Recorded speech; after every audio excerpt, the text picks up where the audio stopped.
नमस्कार दोस्तों, एक बार फिर से आप सभी का स्वागत है ज्ञान ऑफ 5 यूट्यूब चैनल पर। अगर चैनल को सब्सक्राइब नहीं किया है तो सब्सक्राइब कर लीजिएगा, बेल आइकन को हिट करके ऑल जरूर सेलेक्ट कर लीजिएगा, लाइक शेयर कमेंट करना मत भूलिएगा। तो शुरू करते हैं आज का वीडियो।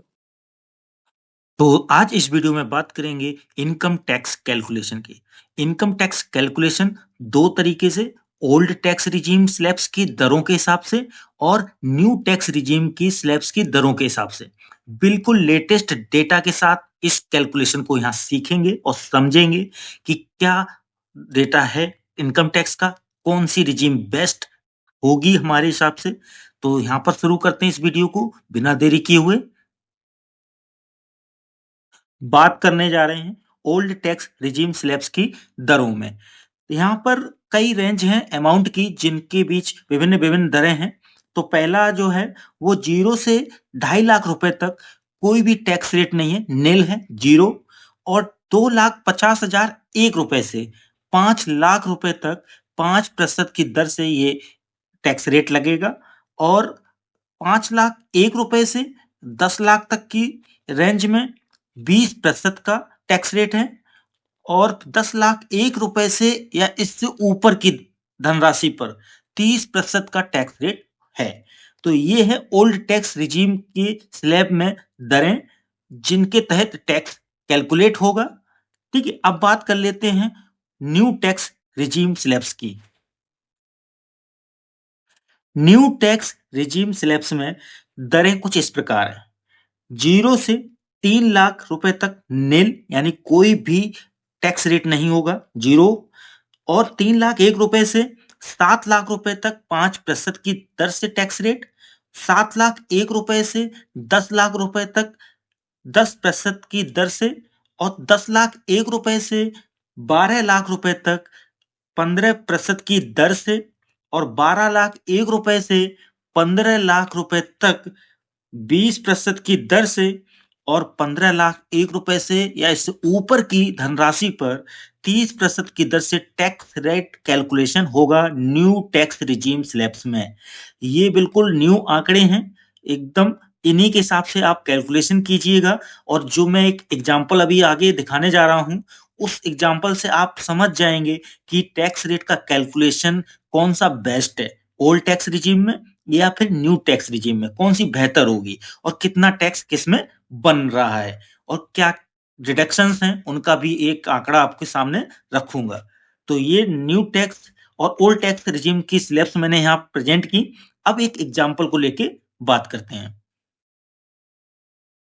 अब आप देख सकते हैं, मैंने यहाँ पर दोनों रिजीम को कंपेयर करते हुए प्रिंट किया है। यहाँ पे इस एरिया में आप देख सकते हैं कि 0 से 2.5 लाख तक दोनों रिजीम में 0% का रेट है। 2.5 लाख से 3 लाख ओल्ड में 5% और न्यू में 0% है। 3 लाख से 5 लाख तक ओल्ड में 5% है और न्यू में भी 5% का टैक्स रेट है। 5 से 6 लाख आप ओल्ड में देखेंगे 20%, न्यू में देखेंगे 5%। और 6 से 7 लाख में ओल्ड में 20%, न्यू में 5%। डिफरेंस देखिएगा एक अच्छा खासा है, तो यहाँ पर आपको अट्रैक्ट कर रही होगी न्यू। आगे की रेंज पे चलते हैं। 7 से 9 लाख की रेंज में 20% ओल्ड में है, न्यू में केवल 10% टैक्स रेट है, ये ध्यान दीजिएगा। 9 से 10 लाख में 20% ओल्ड में और न्यू में 10%। ठीक है, आगे की रेंज 10 लाख से 12 लाख की, ओल्ड में 30% का टैक्स रेट आ गया है, न्यू में केवल 15% का है। और फिर 12 से 12.5 लाख की रेंज में ओल्ड में 30%, न्यू में 20%। 12.5 लाख से 15 लाख तक 30% ओल्ड में है और न्यू में 20 ही परसेंट अभी भी। और 15 लाख से ऊपर दोनों में 30% हो जाता है, लेकिन ये जो बीच की रेंजेज आपने देखी, एक बिग डिफरेंस है। ठीक है, तो यहाँ पर अंतर अपने आप समझ आएगा जब मैं अभी आपको एक एग्जाम्पल विद कैलकुलेशन दिखाऊंगा। तो देखते हैं, यहाँ पर मैं एक एग्जाम्पल ले रहा हूँ 7 लाख, ठीक है, 7,75,000 रुपए को ओल्ड टैक्स रिजिम की कैलकुलेशन अभी करूंगा, न्यू टैक्स रिजिम की कैलकुलेशन बाद में करके दिखाऊंगा। तो यहाँ पर जो अमाउंट ली है वो कुल वार्षिक आय कितनी है, 7,75,000 रुपए। मानक कटौती मैंने इसमें 50,000 घटा दी, क्योंकि ओल्ड टैक्स रिजीम में जो मानक कटौती है वो 50,000 है। एचआरए हमने एक यहाँ पर मान लिया कि किसी एम्प्लॉय का 1340 रुपए मंथली एचआरए बन रहा है, तो ईयरली उसका 16,080 हुआ, तो एचआरए 16,080 भी इसमें माइनस किया। भवन निर्माण ब्याज मैंने शून्य मान के रखा, यदि किसी का है तो वो यहाँ एंट्री करेगा और उसको भी माइनस कर सकता है। तो मैंने एचआरए और मानक कटौती घटाकर जो अमाउंट बच रही है शेष धनराशि, वो 7,08,920 रुपए। अब अध्याय 6 की छूट है कुछ, उनको भी देख लेते हैं। जैसे 80C 80C की धारा के तहत 1.5 लाख तक की अधिकतम बचत दिखाई जा सकती है, तो मैंने पूरी मान ली, इसे भी माइनस कर लिया। 80CCD ये एक एनपीएस की अमाउंट को कवर करता है, जो भी एनपीएस में कटौती होती है एम्प्लॉयर के तरफ से, वो 50,000 तक की मैक्सिमम लिमिट है, मैंने उसको भी यहाँ 50,000 मान लिया और माइनस कर लिया। 80 सीसीएफ में मैंने शून्य मान लिया, 80G दान वाले में भी शून्य मान लिया, 80U और 80D को भी शून्य मान लिया। तो जो बचत हुई 1.5 लाख और 50,000, इनको भी मैंने ऊपर की शेष धनराशि से घटाया, तो कर योग्य जो आय बचती है वो 5,08,920। अब 5,08,920 पर ओल्ड टैक्स रिजीम की स्लैब्स की दरों के यानी टैक्स रेट्स के हिसाब से क्या टैक्स बनेगा वो कैलकुलेट करते हैं। अब देखते हैं यहाँ पर कर योग्य आय जो 5,08,920 है, ओल्ड टैक्स रिजीम की टैक्स रेट्स में क्या टैक्स कैलकुलेशन आती है। देखिए 0 से 2.5 लाख तक टैक्स रेट 0 है, तो जिस हमारी 2.5 लाख अमाउंट जो इसमें आ रही इस दायरे में 0 से 2.5 लाख तक में, उस पर हमारा शून्य होगा टैक्स। और 2.5 लाख से 5 लाख तक टैक्स रेट जो है ओल्ड टैक्स रिजीम में वो 5% है। हमारी अमाउंट जो आ रही है, क्योंकि हमारी कुल अमाउंट कितनी है कर योग्य, वो 5,08,920, वहीं तक हमें जाना है कैलकुलेशन। तो हमारी अगली 2.5 लाख अमाउंट फिर आ रही है 2.5 लाख से 5 लाख के बीच में भी। तो इस पर जो 5% का दर लगेगा वो 12,500 टैक्स बनाएगा। अब आगे की अमाउंट देखिए 5 लाख तक का हमारा निकल आया। अब 5 लाख के ऊपर की अमाउंट बची कितनी 8,920। तो 5 लाख से 10 लाख का जो टैक्स रेट है ओल्ड टैक्स रिजीम में वो 20% है, और 8,920 रुपए इस दायरे में मेरे आते हैं। तो इस पर 20% 1,784 रुपए बनता है। तो ऐसे आयकर हमारा बना यहाँ कुल 14,284। तो 14,284 जो आयकर बना, अब इसमें एक छूट होती है धारा 87A के तहत 12,500 की। लेकिन ये कब मिलती है, जब हमारा कुल जो कर योग्य आय होती है वो 5 लाख तक हो। अब हमारी आय जो थी कर योग्य वो कितनी थी, 5 लाख से ऊपर, 5,08,920। तो ये यानी जो छूट मिलनी थी 5 लाख आय तक, वो हमें नहीं मिली 12,500 रुपए की। तो हमारा यहाँ शून्य हो गया छूट में। तो हमारा जो आयकर है वो अभी भी 14,284 है। अब स्वास्थ्य एवं शिक्षा उपकर जो 4% की दर से लगता है, इसी आयकर पर कैलकुलेट करेंगे, 571 रुपए निकलेगा। कुल आयकर का जो दायित्व तो बना, अब दोनों को मिला लीजिए, आयकर को और जो शिक्षा उपकर स्वास्थ्य उपकर का मिला के 14,855। अग्रिम यानी एडवांस में कोई जमा तो किया नहीं है, शून्य है, तो हमारा शुद्ध देय आयकर भी 14,855 ओल्ड टैक्स रिजीम के तहत कैलकुलेशन में आएगा। ठीक है, तो ये हमारा ओल्ड टैक्स रिजीम की कैलकुलेशन है।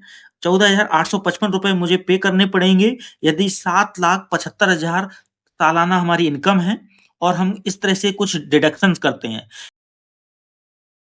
यहाँ एचआरए की बात जो है वो ये कि जो छूट के दायरे में आता है एचआरए के लिए, वही एचआरए को माइनस करे, अन्यथा एचआरए को आप माइनस ना करें यदि आप छूट के दायरे में नहीं हैं। अब बात न्यू टैक्स रिजीम में इसी एनुअल इनकम को कैलकुलेट करते हैं विद स्लैब्स के डेटा के साथ। अब बात कर लेते हैं न्यू टैक्स रिजीम कैलकुलेशन को। सेम वार्षिक आय लेते हैं 7,75,000 रुपए। अब इसमें देखिए मानक कटौती 75,000 रुपए है न्यू टैक्स रिजीम में, और एचआरए 0 रहता है, इसमें लिया नहीं जाता है। भवन निर्माण का जो ब्याज है वो भी इसमें नहीं मान्य है। ठीक है? तो हमारा जो शेष धनराशि क्या बचेगी? मानक कटौती को हटाकर 7 लाख। ठीक है?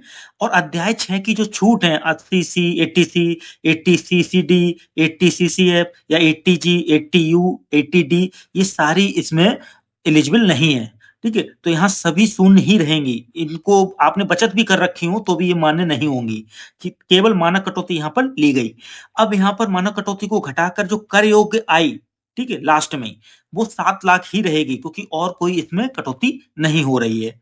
ठीक है, आप चाहे कितना भी एटीसी में बचा लें या एनपीएस में इन्वेस्ट कर लें, वो इसके दायरे में यहाँ पर कटौती में नहीं लिया जाएगा। सिर्फ एक मानक कटौती यहाँ पर हो रही है। अब जब कर योग्य आय 7 लाख है, तो इस पर कैलकुलेशन कैसे बनेगी दिखाते हैं। अब हमारी यहाँ पर कर योग्य आय कितनी है? 7 लाख रुपए, और न्यू टैक्स रिजीम के जो स्लैब्स हैं, टैक्स रेट्स हैं, उनके हिसाब से एक कैलकुलेशन करते हैं। जैसे कि 0 से 3 लाख का जो स्लैब है, इसमें निल है, कोई टैक्स रेट नहीं है। तो यानी जो हमारी पहली 3 लाख की अमाउंट है, उस पर 0 टैक्स बनेगा। और अगली जो स्लैब है, वो 3 लाख 1 रुपए से 7 लाख वाली है। इसमें 5% का टैक्स रेट है, और इसमें मेरी जो अगली अमाउंट है वो 4 लाख आ रही है। ठीक है? यानी 7 लाख तक ही हमारी कर योग्य आय थी, तो पूरी अमाउंट यहाँ दूसरे वाले स्लैब में आ गई। तो 4 लाख की जो अमाउंट है, उस पर कितना बनेगा? 20,000 रुपए 5% के हिसाब से।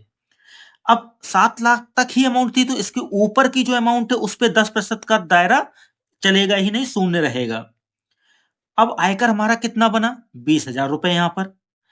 अब 87A की जो एक धारा है, उसमें छूट दी जाती है। न्यू टैक्स रिजिम में बताया गया है कि यदि आपकी कर योग्य आय 7 लाख तक है, तो आपका जो आयकर बनेगा वो शून्य बनेगा। यानी जो 20,000 हमारा बना है, वो 20,000 माइनस हो जाएगा, तो यहाँ माइनस 20,000 हो गया, छूट मिल गई आपको, और हमारा जो आयकर बना अब वो शून्य हो गया। जब आयकर शून्य हो गया, तो स्वास्थ्य एवं शिक्षा उपकर जो 4% का है, वो भी शून्य हो जाएगा। कुल आयकर का दायित्व तो शून्य ही रहना है। एडवांस जमा नहीं किया था, शून्य। यदि कोई जमा भी हो जाता है, कटौती हो जाती है, तो वो आपको रिटर्न मिल जाएगा, और शुद्ध देय आयकर फिर क्या रहेगा? 0। तो आपने यहाँ पर देखा कि ओल्ड टैक्स रिजिम में इसी एनुअल इनकम 7,75,000 पर 14,855 रुपए देने पड़ रहे थे, और यहाँ न्यू टैक्स रिजिम में आपको शून्य देना पड़ रहा है। तो फायदा किसमें दिख रहा है? न्यू टैक्स रिजिम में। देखिए, जैसे ही आगे की तरफ बढ़ते जाएंगे आप वार्षिक आय पर, आपको न्यू टैक्स रिजिम ही फायदा देती जाएगी। ठीक है?